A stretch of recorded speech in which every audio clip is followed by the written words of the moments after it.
بالله من الشيطان الرجيم بسم الله الرحمن الرحيم إن الله وملائكته يصلون على النبي يا أيها الذين آمنوا صلوا عليه وسلموا تسليما اللهم صل على سيدنا محمد وعلى آل سيدنا محمد الله أكبر الله أكبر الله أكبر الله أكبر أشهد أن لا إله إلا الله أشهد أن لا إله إلا الله أشهد أن محمدا رسول الله أشهد أن محمدا رسول الله حي على الصلاة حي على الصلاة حي على الفلاح حي على الفلاح الله أكبر الله أكبر لا إله إلا الله لا إله إلا الله سيدنا مولانا محمد رسول الله صلى الله عليه وسلم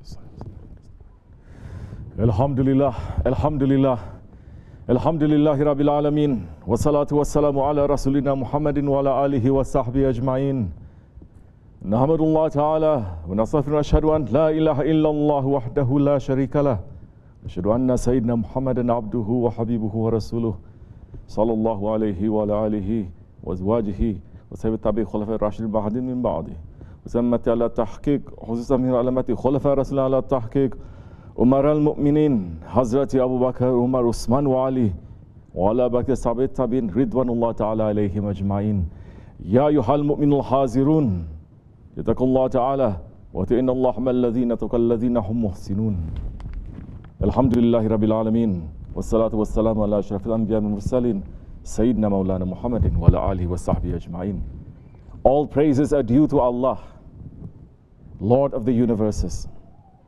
All praises are due to Allah, the first, the last, the manifest, the hidden, the one who has might and power over all things. All praises are due to Allah who sent Sayyidina Muhammad ﷺ as the giver of glad tidings and as the warner. And may all peace and blessings be upon the master of intercession, the master of the Maqam al-Mahmud, the master of authority, the master of the highest rank, the master of the crown, Sayyidina Muhammad ﷺ, and upon his noble family and blessed companions, especially upon the Khulafai Rashidin, Hazrat Abu Bakr Siddiq, Hazrat Umar Farooq, Hazrat Osman al-Ghani, and Hazrat Ali al-Murtaza, and all those who follow them until the last day. O believers, this khutbah place, this mimbar, it is the maqam of the Holy Prophet ﷺ. It is from this mimbar that the Holy Prophet ﷺ conveyed the message of Allah subhanahu wa ta'ala. It is from this mimbar that the Holy Prophet ﷺ inspired 124,000 sahabis who went out into the world to spread the light of Islam. It is from this mimbar that the Holy Prophet ﷺ gave glad tidings to the people, and he also warned them. But no sound comes from the mimbar anymore. No more glad tidings and no more warning. Majority use the mimbar only for their own desires. They speak from the mimbar asking for dunya. They speak from the mimbar to advance their own politics. They speak from the mimbar only to collect for themselves. Nobody speaks from the mimbar to talk about what is happening today, what the danger is today, and how to protect ourselves from it. And this silence, it is a fulfillment of the prophecy. Rasulullah ﷺ, the one with the knowledge of the tablet and the pen. And he said in his Hadith Sharif, the Dajjal will not appear until the people become negligent in talking about him. and the Imams abandoned talking about him on the mimbars. And this silence about the fitna of the Akhir Zaman, this silence about this Zaman of the Dajjal and the appearances of Mahdi alayhi salam, this silence came in the last 100 years. Because the Muslims have forgotten who we are. And in that amnesia, we have abandoned intelligence. Instead of living according to the words and lifestyle of the Holy Prophet ﷺ, we Muslims have lived only for our own ego. Our Shaykh, SahibulSaif, Shaykh Abdulkerim al-Kibrisi Rabbani Qadasallah Sir is saying, 21st century people lost the direction everywhere, in every way. No one is happy with what they have. Why is that? Because everyone wants their ego to be on the top, nothing else. If you are a servant of Allah, then you must step on your ego. If you're worshipping to your ego, then you're claiming to be the servant of Allah is lying and cheating. And that's what the 21st century people are in, that kind of mess they are in. They are making sajda, but the sajda is to their ego, not to their Lord. So many people are also in the masjids, but they are not servants. They are not serving. They are serving to the ego. And those servants of the ego who are sitting inside the masjids, fooling the people, they are the most dangerous people on the face of the earth. Those ones who are supposed to warn the nation, those ones who are supposed to give the good tidings to the nation, those ones in the Akhir Zaman, they are the most dangerous, and they are from that category of people that the Holy Prophet ﷺ warned us against, whom he said they are more dangerous than Dajjal. Hazrat Abu Zar radiallahu anh is narrating, saying, I was with the Prophet ﷺ one day and I heard him saying, there is something I fear for my ummah more than the Dajjal. It was then that I became afraid. So I said, Ya Rasulullah, which thing is that? He replied, misguided and astray scholars. The Holy Prophet ﷺ told us that such scholars will be in the army of Dajjal, saying, 70,000 scholars wearing turbans from my community will follow the Dajjal. And the scholars of today, they have revealed themselves. Why they are more dangerous than Dajjal? Because they are destroying the faith of the Muslims. They have turned Islam into a game. The objective is only for them to gain fame and reputation. Muslims must wake up. We are in the middle of a great fitna, but we are sleeping. Less than 100 years ago, our Khalifah was taken away. The Khilafat, an unbroken chain of religious and worldly authority that gave a link between the Muslims and the Holy Prophet ﷺ going back 1,400 years. And within one night, the office of the Khilafat was destroyed. It was abolished. What was the first thing that the Ummah did? They tried to bring the Khilafat back. From the regular people to the scholars, everybody said Islam cannot survive without a Khilafat. But the enemies of Islam continued to trick the Muslims, and so the Khilafat, it was not re-established. And so many Muslims being with those enemies of Islam, then and now, to stop the unity of the Ummah under one leadership. And in the vacuum that was left in the absence of the Khilafat, the enemies of Islam tried to establish a new seat of power. And they were aided in this effort by those who wanted power and they wanted influence. They said the power of Islam lies in its scholars.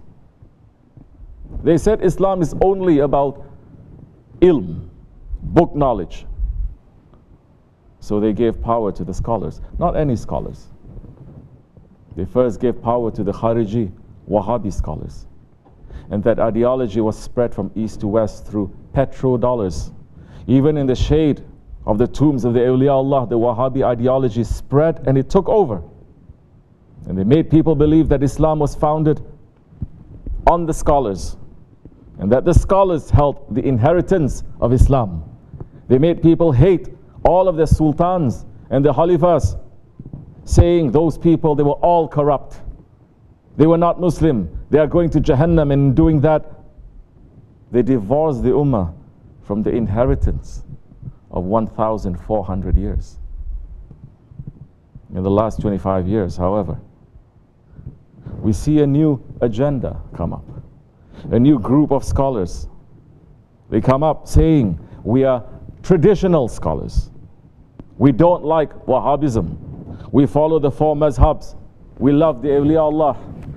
We are anti-Wahhabi. And for the last 25 years, these scholars have been supported, just like the Wahhabi scholars were promoted before. And so many innocent Muslims who were from Ahlus Sunnah wa Jama'ah, they were happy in this. They said, finally, we are hearing the voices of these moderate scholars who are teaching the Islam that we recognize. And so these scholars went around the world doing mawlids, claiming to be spreading the love of Rasulullah alayhi wasallam. But now we see that they were another chess piece in the game of Dajjal.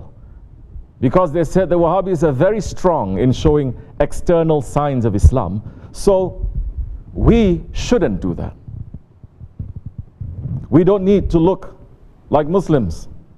They say the Wahhabis are very strict in condemning the haram, so we will not condemn any haram. Only Allah can judge. They say the Wahhabis talk about Khilafat, so we don't believe in Khilafat anymore. And so they were taking away the connection of the Muslims to the Sunnah and the history, claiming that these were signs of being a Wahhabi. And so they destroyed having a strong Muslim identity while promoting a so-called traditional Islam that was actually turning the Muslims into Christians. Don't judge, don't look like a Muslim, don't have an Islamic identity. Everything is about love. They did this in the name of Sunnism and Tariqat. And in the last 25 years, we see that so many people became more interested in Tariqat. They said, if I want to be a traditional Muslim, if I want to follow the way of the awliya Allah, the friends of Allah, I must connect myself to a Shaykh. I must start to travel on the path of suluk. I must commit myself to a Tariqat. The real Tariqats, they teach the people discipline. They teach people submission. They teach people to be aware from Dajjal, from the ego, from Shaitan, and to be ready for Mahdi alayhi salam. And so now those same traditional scholars, they are saying, Tariqat is a cult. They are saying Sufism is just psychology. Following a Shaykh, it is ignorant. Being in a Tariqat, it is innovation. And they say, actually, you know, the Wahhabis are correct because they fought against Tariqat and they brought back Tawheed. So now we see the game that they played. They destroyed Wahhabism, saying that it was making Muslims to be too strict in their practice. They said that showing your Islam and being Wahhabi was the same, and they destroyed that pride in displaying the Sunnah and preserving our history. Then when Tariqat made people wake up to the history of Islam and the events of the last days, they started to lash out at Tariqat and Sufism, saying that it is a cult and it is spiritual abuse. And the results of their destruction, only one thing is left. Themselves, the scholars. The scholars are saying that they are the saviors of the Ummah. And they are presenting themselves as though they are Mahdi alayhi salam. Only they have the knowledge to defend Islam. Only they can save Islam through their knowledge. The game they played is almost complete. And now they have shown their end game to make Muslims to trust the scholars, only the scholars, and to follow the scholars who will be in the lines of Dajjal. They are painting themselves as the saviors of Islam and are saying that only the ulama can save Islam. This is not only foolish, It goes against our history. This ummah, we went through the hardest conditions. There were times in our history where it looked like Islam could finish. During those times, it was not the scholars who saved Islam. It was the heroes of Islam who lived and they died for Islam that saved Islam. It was not scholars who fought in Karbala. It was not scholars who defeated the Mongols in Ain Jalut. It was not scholars who drove back the Crusaders from Quds. It was not scholars who opened Istanbul. It was not the blood of scholars that watered the grounds of Çanakkale. It is the blood and sweat of the believers who are not busy with theory, but with practice. They said, we will live and we will die for Allah. And they proved it through their actions. The saviors of Islam were those who lived and died according to the Sunnah of the Rasulullah ﷺ, when they said, may my parents be sacrificed for you, Ya Rasulullah. May my children be sacrificed for you. May I be sacrificed for you. Today's scholars, definitely, they don't fit to being a model of the prophetic authority. Because one of the sicknesses of the scholars, especially of today's scholars, here we're talking about today's scholars. One of their sicknesses is arrogance. They think that they are better than everyone. And because of that, they make companionship only with other scholars with their books. They stay in their rooms writing about how to fix problems without ever going out into the world to feel the pain of those who are in need. Mixing with the people, helping people, loving people, carrying their burdens. That is the sunnah of the Holy Prophet ﷺ. That is one of the most important sunnahs of the Holy Prophet. He did not come to give dars. Holy Prophet ﷺ came to give sohbet. And in that sohbah, he captured the hearts of the people. The Sahaba-i-Kiram, they passed to us how Holy Prophet ﷺ passed his day minute by minute after he woke up and prayed Fajr namaz. What did the Holy Prophet ﷺ do? He used to sit and give sohbet. After the sohbet, he would go to visit the sick people. He would attend funerals and he used to tend to the needs of the community. Then again after namaz, after asar namaz, they used to meet with people, give sohbet, consult with people and fix any disputes between the people. And after Isha namaz again, he would give private sohbet. He was not giving lectures. He was fixing people's problems. He was taking people out of darkness and bringing them into light. And this tradition has been carried for 1400 years through the inheritors of the Holy Prophet ﷺ, the carriers of his knowledge, the awliya Allah. They are the ones who spread Islam east to west by sitting with people, sitting with strangers, sitting with enemies, listening to them, learning about them and bringing the Nur Muhammad to them to make them to love the Holy Prophet ﷺ and Allah subhanahu wa ta'ala. And those awliya Allah in this time, they are saying that scholars are not the answer to our problems. The answer is the return of the Sultan. Muslims should not be fooled. Of course, the scholars have a place in Islam. Of course, the scholars have a very important role to play in Islam, but they are not the representative of the Holy Prophet ﷺ. The representative of Rasulullah ﷺ is only one, and he is the Khalifah. Allah subhanahu wa ta'ala has only one shadow on earth, and that is the Sultan.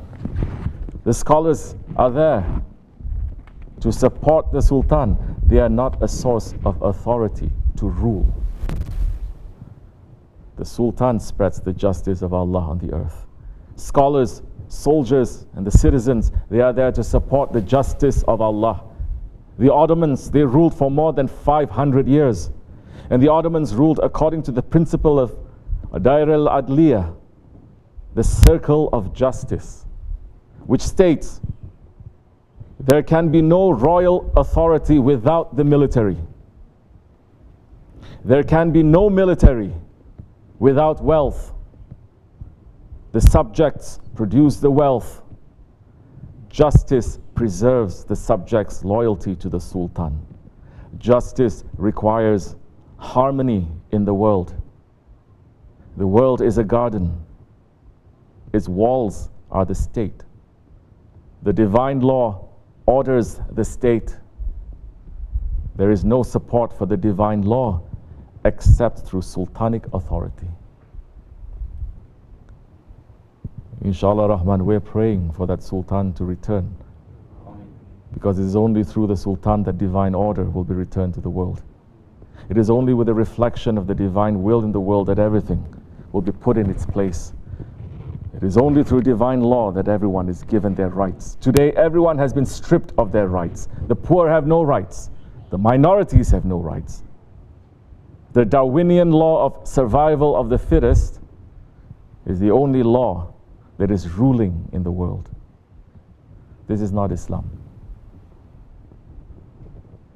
And that is why the world is filled with injustice and barbarism.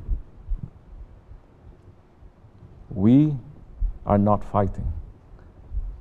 We are sitting quietly on the top of a mountain praying. But our prayer is big. Our prayer is for Mahdi alayhi salam. Our prayer is for the Khilafat. Our prayer is for the Sultanate. Because that is the path to justice, and that is the path that has preserved equity and peace in the world for 1400 years. Our hope is to see that again.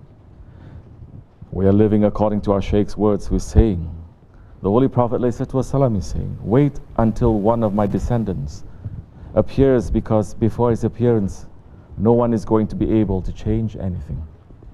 The awliya Allah have the power in their hands. Allah gave them the power to change things, but they have proper manners. They are not interfering in anything. They pulled themselves out, because all the hadiths of the Holy Prophet ﷺ must come to life. And that's what's happening. But he is saying, if you are a believer who is living at that time, then you have to hold on tightly to the rope of Allah. Allah is saying to us, hold on tightly to the rope of Allah and do not separate. And Holy Prophet ﷺ is saying to us, hold on tightly to my sunnahs. Apply those sunnahs to your life, not just by word, but to take them and to put them in your life. And leave the city areas. Move away from the city areas to the mountainsides and keep your faith according to as much as you know. Don't go around searching so much also, because you are going to see so many books everywhere and so many people are speaking so many things, but they are only going to give you more confusion. Everything that you're going to learn is going to make you more confused. So if you know a couple of hadiths, apply them to your life. Try to live a correct lifestyle and wait for the Sahibul Zaman Muhammad Mahdi alayhi salam to take the takbir. This is what we are doing. This is what we are waiting for. Inshallah Rahman, this is what we are trying to apply to our life. We have no claim in this world. Anyone who is claiming is not too intelligent. Allah subhanahu wa ta'ala is the authority.